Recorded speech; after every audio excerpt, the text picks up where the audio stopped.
Well, it's day 2 and Durban is in mourning. At least 60 people have been confirmed dead by the president. People are trying to pick up the pieces and rescue efforts are continuing. Our reporter Desin Tatia is live in Dassenhoek. Desin, some rescue efforts still currently underway. Tell us more. That's right, Johan. In fact, here in Dassenhoek, this is day 2 of the rescue effort that you're probably seeing behind me at the moment.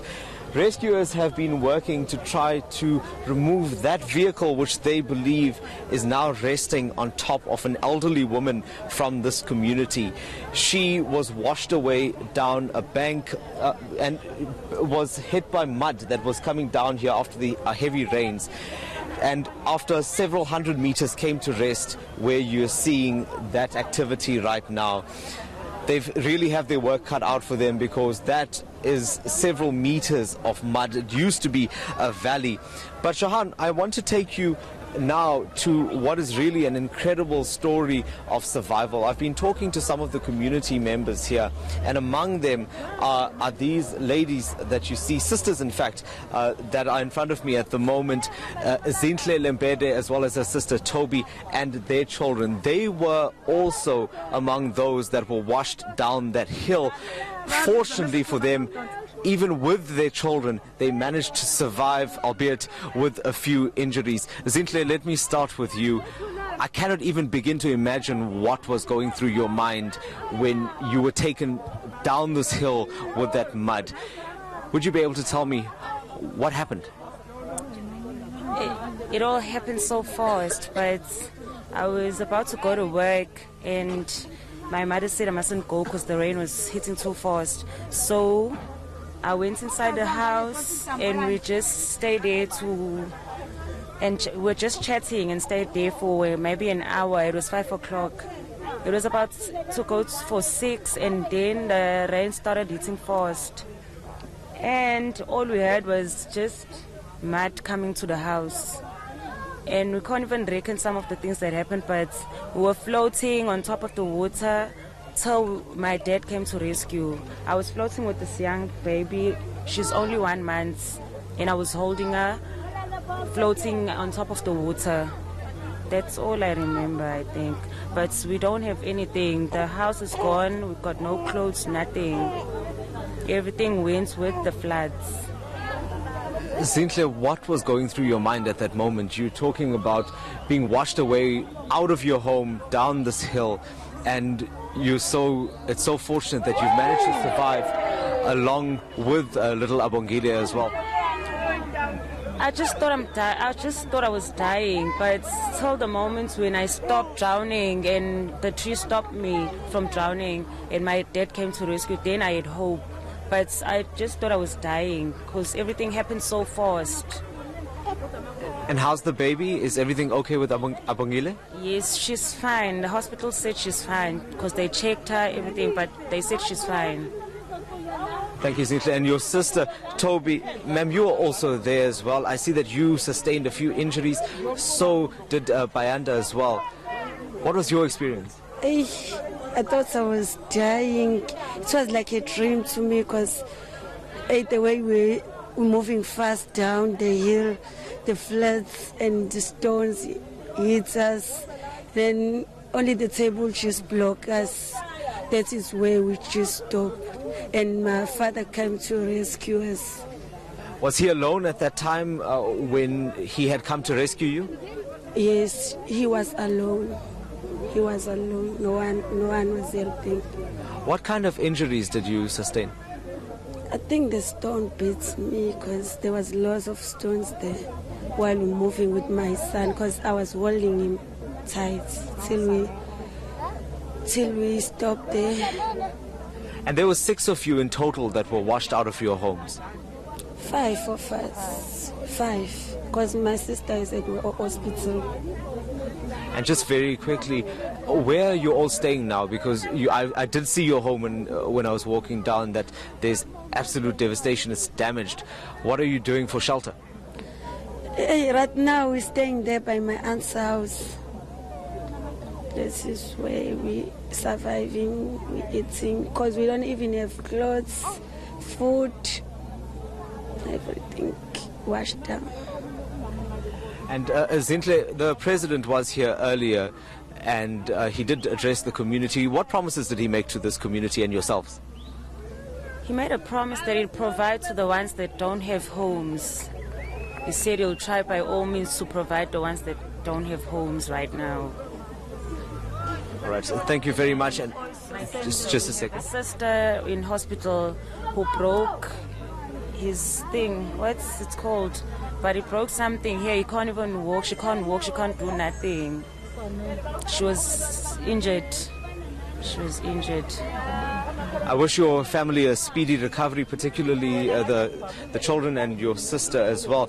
Shahan, that was the story of these two sisters, the Lebede sisters, who managed to survive being washed out of their home and down here into this mud. They say that they were rescued by their dad, fortunately, but the problem now is that they don't have any shelter. They also don't have any food, and they're hoping that they can get some kind of assistance. In the meantime, these rescue efforts that you see behind me look like they will continue until much later tonight as rescuers struggle to remove that vehicle and deal with all of the mud around them. Yeah, that certainly is the reality for many people in the eThekwini municipality, and our reporters have been all over the city tracking down people who have been left stranded, who've been left homeless. Let's go live now to Tsekohajo Moahi, who's also following the story. She was in Marion Hill earlier and moving along the way just to get a bigger sense of what people are going through. We can go live to her. Tseko, what are you seeing now? I do know that the president was there earlier as well. Absolutely. Good afternoon, Shahan. So the president was here a little while ago, and just behind me you can clearly see one of the containers that were actually swept away by the floods, and this was one of the containers that actually belonged to one of the local tuck shops and one of the shops here for this community of Marion Hill, and that has actually been swept away, but now they've gotten rescue services to just actually remove it, as there are some fears that there could be other, there might be people underneath there. I just want to step out of camera just so you can get a clearer picture of what I'm actually talking about. So you can clearly see where the children are now standing. There's a very big hole there, but you can clearly see this container that has now been moved away, and how you can see that the earth has just literally been shifted away because of this of the flooding. And President Cyril Ramaphosa, Shahan, just mentioning to the community and to a family that has lost 3 people in that house, 2 children and an adult, he mentioned to them that about 60 people, or mentioning rather to eNCA, that about more than 60 people have been reportedly killed and have lost their lives, sadly, because of these floods in KwaZulu-Natal, and that they are doing their best to ensure that funds are released to help those that have been displaced by these torrential rains. What about those people who are actually homeless? Do they know where they'll be spending the rest of the week? Do they know if government's going to intervene any further? Well, Shahan, we do know that there are various community halls that have actually opened their doors to these residents to ensure that they actually have a safe place to sleep for at least the rest of the week. We did think that it would start pouring again today, but it does not seem like that would actually happen. But it has been a cloudy day, and there have been a lot of fears from the people in this community that it could start raining again. But there have been communities that have opened their doors so that people can sleep there for the week and also just receive warmth and receive some food, because you can imagine that when a person is displaced and when there's no, when a home is gone completely, there's nothing for them. There's no food, there's no clothing, there's no blankets, which is something that one of the families here is actually requesting and just calling on the community to support them, as they have lost 3 people in one go, and they are really just requesting for some blankets, they're requesting for some clothing, because everything is gone. There is still a structure there, Shahan, but the main house has actually just completely been destroyed. All right, we'll leave it right there. Our reporter Tsekohajo Moahi following the story for us as well. As you know, we've had several reporters covering the floods in the eThekwini region as well as the rest of KwaZulu-Natal. Mawande Keswa gives us the bigger picture to see just how people have been impacted.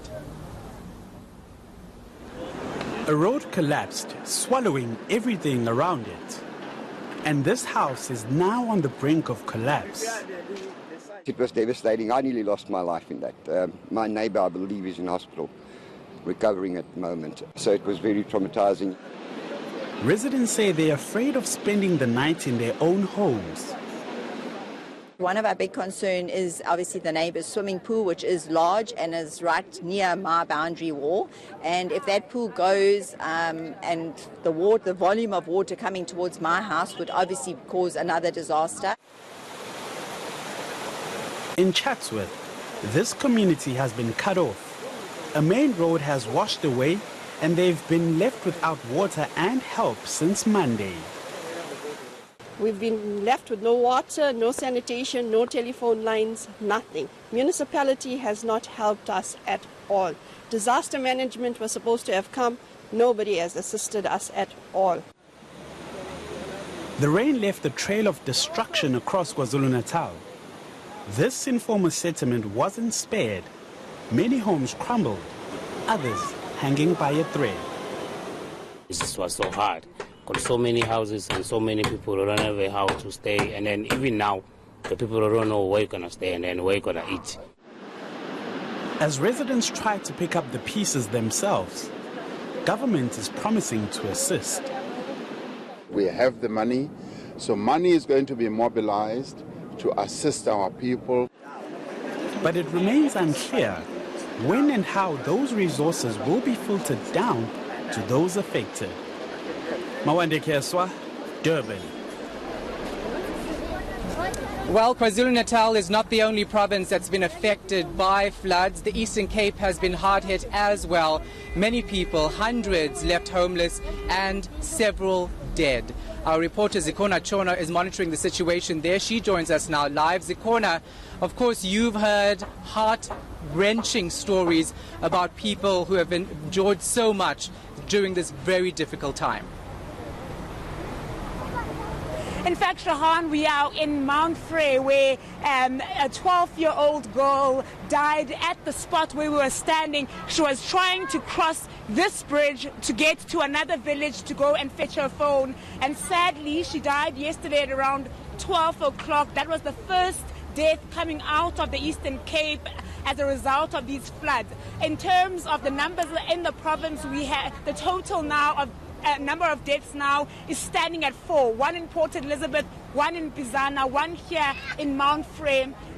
So certainly officials are on the ground trying to do whatever they can to help people that have been left destitute as a result of these floods. I want to now turn to the residents here. I've got Mrs. Fezeka here, who was part of the rescue team that tried to rescue the young girl who was trying to cross this bridge to get to the other side. Mamantalo Sondele uzapha kum uthi izolo ngela xesha lo mntana betshona uhambe ngapha uqale ngapha lo mntana usuka kwelicala kulelali uhambe ngapha lo mntana wafika apha wazama ukucrossa wanyukela ngasenta watshona umntana uze wazobetheka apha sebetheka ngenhloko watshona kwezingxanxasi wangaphinda vele wehlika namanzi sehlise umfula siyi-community sembe simkhangela saya samfumana ezantsi.